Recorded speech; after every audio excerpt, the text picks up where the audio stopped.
Selamat sejahtera diucapkan kepada Sir Muhammad Noor Hidayah.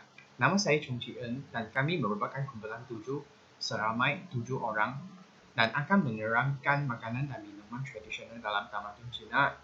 Pada pandangan saya percaya setiap makanan dan minuman mempunyai ciri-ciri sendiri dan terdiri daripada satu cerita yang amat menarik.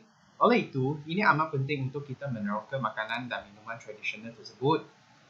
Antara makanan dan minuman ialah ladu, lei cha, dim sum, hui chang, tang yuan, kuih bulan, dan kuih baku. Hai, nama saya Cheryl Tan Ling dan nombor matrik saya adalah BG19110347 dan saya murid Seksyen 103. Hari ini saya akan memperkenalkan salah satu jenis makanan tradisional tamadun Cina ialah ladu. Dan dalam bahasa Inggeris kami panggil dumplings, dalam bahasa Cina kami panggil jiaozi. Sekarang saya akan membentangkan sedikit sejarah tentang ladu. Ladu merupakan salah satu jenis yang banyak pengemarannya dalam dimsum. Sejarahnya bermula dari China kuno 1800 tahun yang lalu. Ladu ini diperkenalkan daripada seorang doktor perubatan tradisional China yang terkenal yang bernama Zhang Zhongjing. Pada masa itu, penyakit demam menjadi wabak semasa musim sejuk dan banyak orang miskin mengalami cuaca sejuk. Oleh itu, Zhang Zhongjing memasak sebilangan besar daging kambing, cili dan ramuan penyembuh sebagai cara untuk menyelesaikan masalah ini, dan dia membungkusnya dengan potongan adunan. Dia juga melipat ladu itu agar kelihatan seperti telinga yang kecil dan menyerah kepada jiran yang tertekan. Dengan itu, jiran pun menyukai ciptaan Zhang dan terus membuat ladu sehingga sekarang. Seterusnya, saya akan memperkenalkan beberapa jenis ladu. Yang pertama, ini kami panggil wonton. Dalam bahasa Cina kami panggil huntun.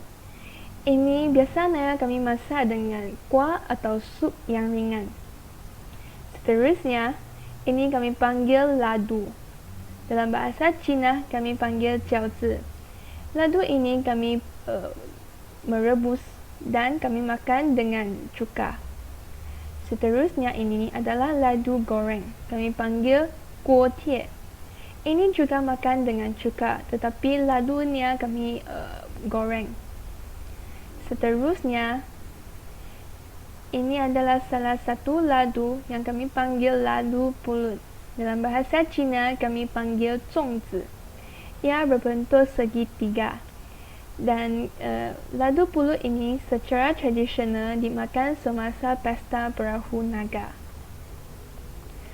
Terakhirnya, ladu yang sebiji-biji ini kami panggil ladu manis. Dalam bahasa Cina kami panggil tang yuan.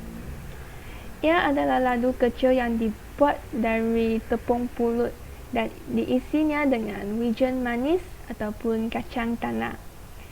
Ladu manis ini kami boleh makan tanpa pengisinan. Dan ladu manis secara tradisional kami makan semasa hari ke-15 Tahun Baru Cina ataupun festival Tanglong ataupun solstice musim sejuk. Dengan itu, saya habiskan pembentangan saya di sini. Sekian, terima kasih dan semoga sihat. Saya akan membentangkan minuman tradisional tamadun Cina, yaitu lei cha bagi orang Hakka. Lei cha merupakan satu jenis makanan orang Hakka dan lei cha dibuat daripada daun teh, telur, kacang, bijiran dan dikisar sehingga dalam bijiran dan dicampur dengan air panas. Warna bagi lei cha adalah lebih kepada hijau seperti matcha latte.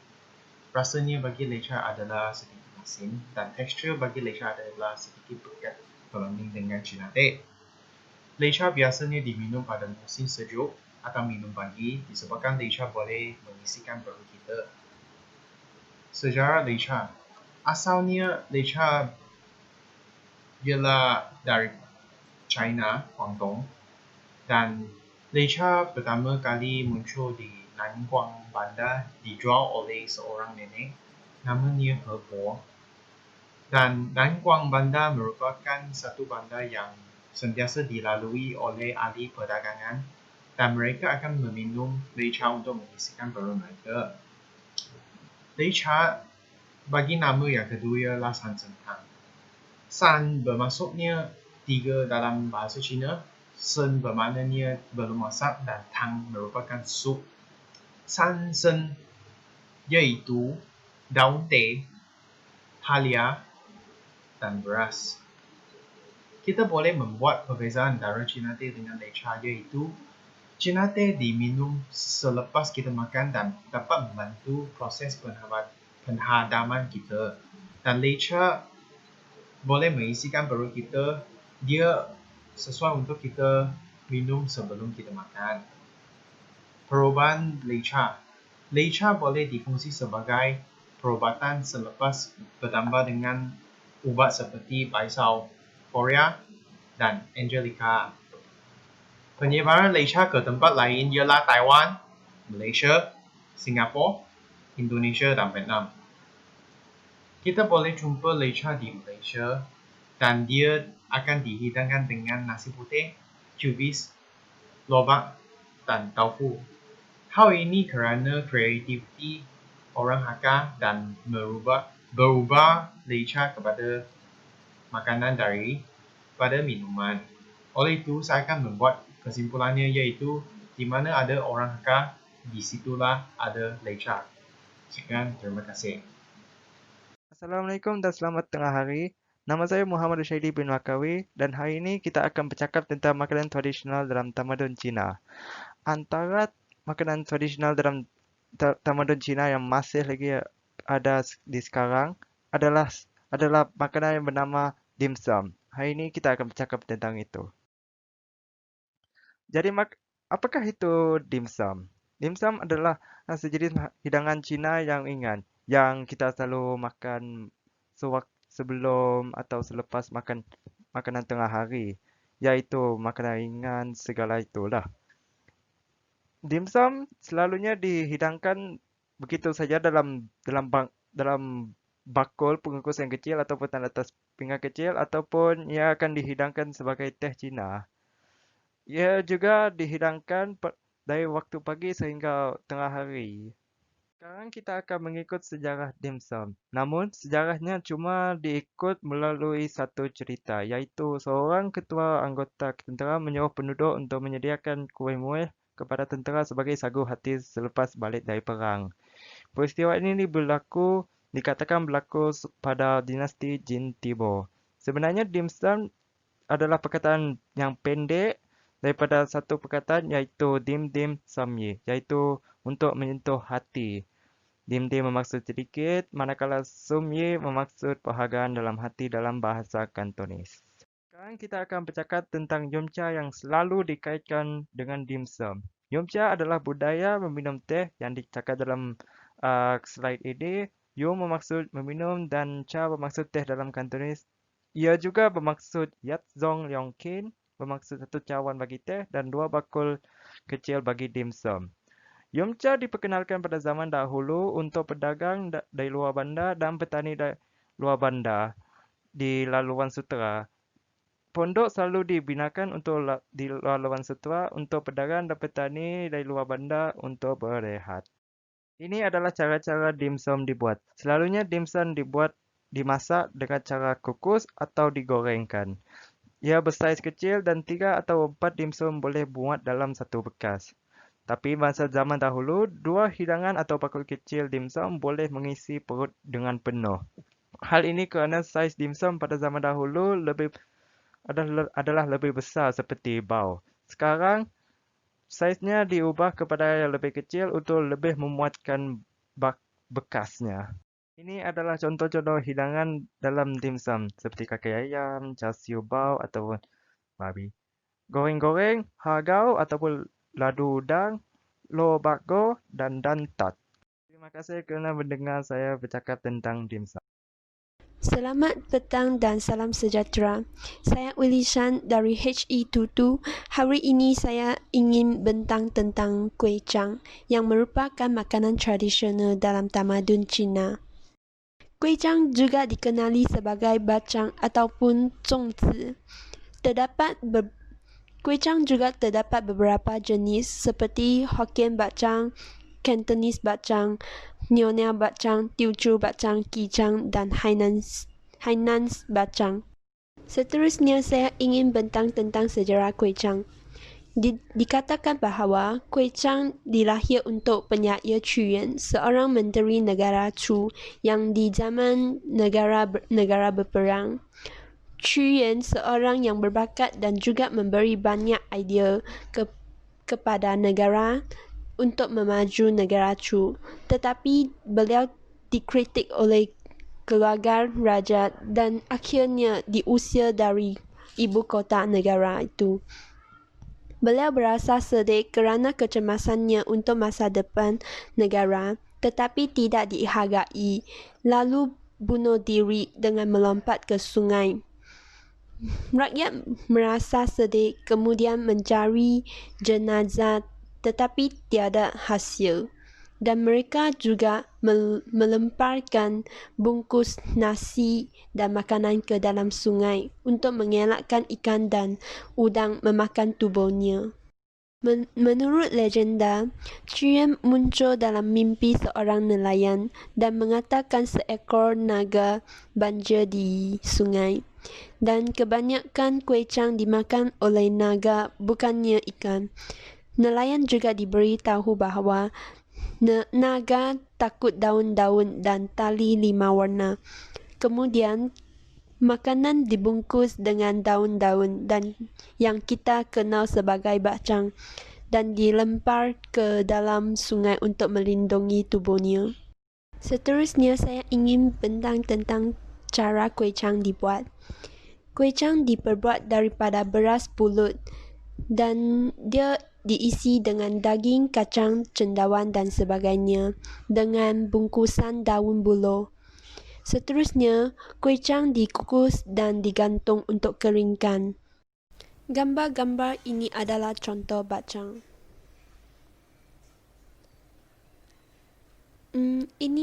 Inilah semua daripada saya hari ini. Terima kasih. Salam sejahtera. Saya mengucapkan kepada semua penonton video pembentangan tersebut. Nama saya Bui Junwei dari UMS Khao.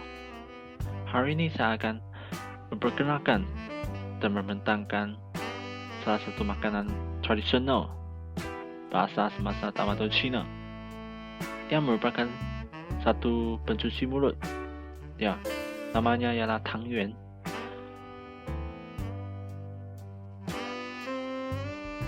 Apakah itu tangyuan? Tangyuan atau tangyuan merupakan pencuci mulut tradisional orang Cina.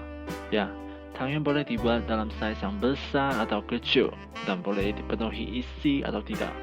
Ya, mengikut cita rasa sendiri.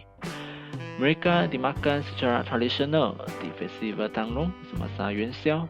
Ia juga disajikan pada hari perkahwinan Cina, Winter Solstice Festival dan majlis-majlis lain, termasuk perjumpaan keluarga sebagai pencuci mulut. Tangyuan biasanya dimakan bersama keluarga untuk banyak keluarga Cina di tanah besar, China dan juga di luar negara. Bentuk bulat bola dan mangkuk di mana mereka disajikan melambangkan perpaduan dalam keluarga. Sejarah tangyuan. Dari segi sejarah, sebilangan nama yang berbeza digunakan untuk merujuk kepada makanan ini. Semasa era Yongle Dynasty Ming, nama itu secara rasmi ditetapkan sebagai Yuan Xiao yang digunakan di utara China. Nama ini secara harfiah bermaksud petang pertama, jadi bulan purnama pertama, yaitu bulan baru setelah tahun baru Cina. Namun, pencuci mulut ini disebut sebagai tangyuan oleh penduduk di selatan China. Legenda mengatakan bahawa semasa pemerintahan Yuan Shikai dari tahun 1912 hingga 1916, Saya tidak menyukai nama Yuan Xiao kerana kedengarannya serupa dengan membuang yuan. Oleh itu dia memberi perintah untuk menukar nama menjadi Tang Yuan. Monika baru ini secara harfiah bermaksud bola bulat dalam sup atau ladu bulat dalam sup. Dalam bahasa Cina, Hakka dan Kantonis, Tang Yuan disebut sebagai Tang Yuan atau Tang Jun. Istilah Tang Jun, Tang Tuan dari Hakka tidak biasa digunakan dalam berarti ini seperti Tang Yuan. Walau bagaimanapun, Tang Yuan biasanya merujuk pada gaya selatan, sementara Tang Yuan Xiao merujuk pada gaya utara, yang dibezakan dengan kaedah penyediaannya.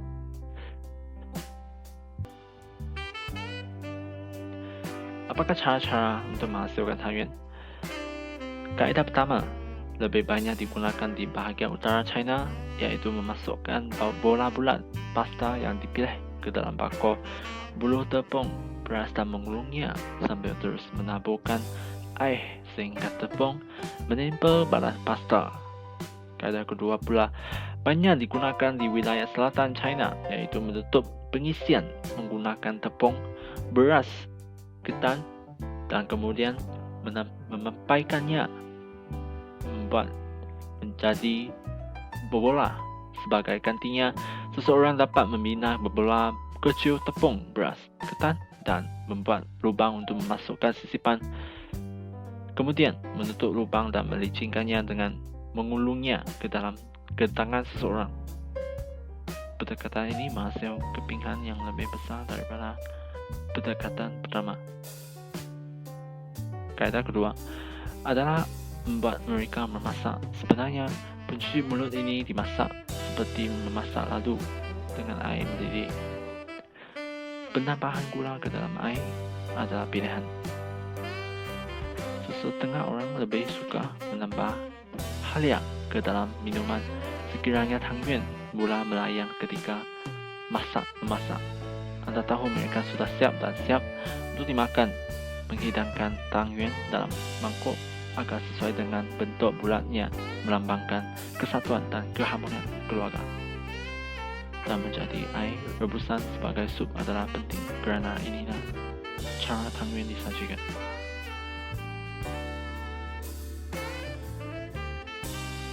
So, itu saja daripada saya. Sekian, terima kasih dan harap penonton video tersebut selepas ini dapat coba membuat Tang Yuan di rumah sendiri. Sekian, terima kasih. Salam sejahtera, nama saya Tan Yuning. Hari ini saya ingin membentangkan salah satu makanan tradisional dalam tamadun Cina, iaitu kuih bulan. Kuih bulan, namanya kuih bulan. Apa bentuknya bulat? Bulat kan? Dalam perbasaran, kuih bulan walaupun macam mana kreatifnya, pastinya berbentuk bulat. Ini ialah tradisi kuih bulan. Kuih bulan merupakan salah satu makanan tradisional dalam masyarakat Cina dan dimakan semasa perayaan kuih bulan. Dan ada satu simbolik bagi kuih bulan ini, iaitu simbol perpaduan. Mengapa saya cakap begitu? Saya akan menerangkan lebih detail dalam slide yang kemudiannya. Setiap makanan mempunyai asal unsurnya secara mitosinya. Tetapi juga dengan kuih bulan. Kuih bulan mempunyai pelbagai jenis asal unsur. Hari ini saya akan fokus dalam salah satu asal unsur, iaitu berkaitan dengan Zhuyanzhang. Pada zaman pemerintahan dinasti Zhou, kuih bulan telah diperkenalkan tetapi tidak ramai orang yang mengenali kuih bulan ini sehingga zaman pemerintahan dinasti Yuan. Oleh sebab pada masa itu pemerintahan amat kejam, Zhuyanzhang dan pasukannya mempunyai idea untuk membantah pemerintahan pada masa itu melalui perang. Tetapi pada masa itu oleh sebab undang-undang dan pemerintah amat ketat, Zhuyanzhang dan pasukannya tidak dapat berhubung kait antara satu sama lain. Oleh itu, Zhu Yuanzhang mempunyai satu idea yang amat cerdas, iaitu menulis info dalam kertas dan meletakkannya ke dalam kuih bulan untuk menukarkan informasi. Dan perbuatan demikian ini akan dijalankan pada hari 15 bulan Ogos. Dan akhirnya melalui kaedah ini, mereka telah menang dalam perang ini. Melalui peristiwa ini, kita dapat melihatkan semangat perpaduan dalam Zhu Yuanzhang dan pasukannya dan menunjukkan semangat keharmonian mereka. Oleh itu, kuih bulan juga merupakan satu kaedah untuk membantu Zhu Yuanzhang dan pasukannya untuk menang dalam perang ini. Oleh itu, kuih bulan telah menjadikan satu simbol yang penting, iaitu simbol perpaduan dan simbol keharmonian juga. Terima kasih. Salam sejahtera, nama saya Tinaswari Anak Perempuan Syamil. Dalam video ini saya akan menjelaskan tentang kuih bakul. Kuih bakul dikenali sebagai Mian Gao. Kuih bakul merupakan satu makanan tradisional kaum Cina. Kuih bakul terdapat dalam pelbagai bentuk, saiz dan harga. Nama kuih ini memberi kebaikan dan ianya berbentuk bulat dan segi empat. Antara peralatan yang diperlukan untuk menghasilkan kuih bakul ini ialah senduk, besin dan periuk kukus. Kuih bakul mempunyai kaitan dengan kewujudan tuan dapur. Menurut kepercayaan masyarakat Cina, tuan dapur ialah tuan yang dilantik oleh Maharaja dari syurga dan berperanan untuk mengawasi perbuatan manusia di dunia. Kuih bakul dihasilkan bagi mengelakkan tuan dapur daripada melaporkan segala perbuatan manusia yang tidak baik kepada Maharaja di syurga dengan memberikannya kuih ini. Proses membuat kuih bakul mengambil masa selama 3 hari. Antara bahan-bahan yang diperlukan untuk menghasilkan kuih ini ialah tepung pulut, gula, air dan daun pisang. Pada hari pertama, proses penyediaan bahan untuk menghasilkan kuih tradisional ini dijalankan. Tepung pulut akan direndam selama sehari dan daun pisang akan dibersihkan. Pada hari kedua pula, gula akan ditambah ke dalam tepung pulut yang telah direndam. Proses menyusun daun pisang ke dalam bekas juga akan dilakukan pada hari yang sama. Pada hari ketiga pula, tepung yang direndam dan ditambah gula akan dikukus. Ia akan dituang ke dalam bekas-bekas yang telah dihalas dengan daun pisang yang telah disediakan dan dikukus dalam periuk yang besar.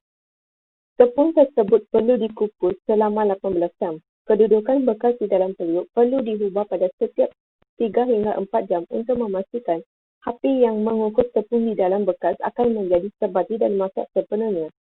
Kain-kain akan diletakkan di sekeliling penutup periuk besar untuk memastikan haba di dalam periuk kukus tidak keluar daripada periuk tersebut.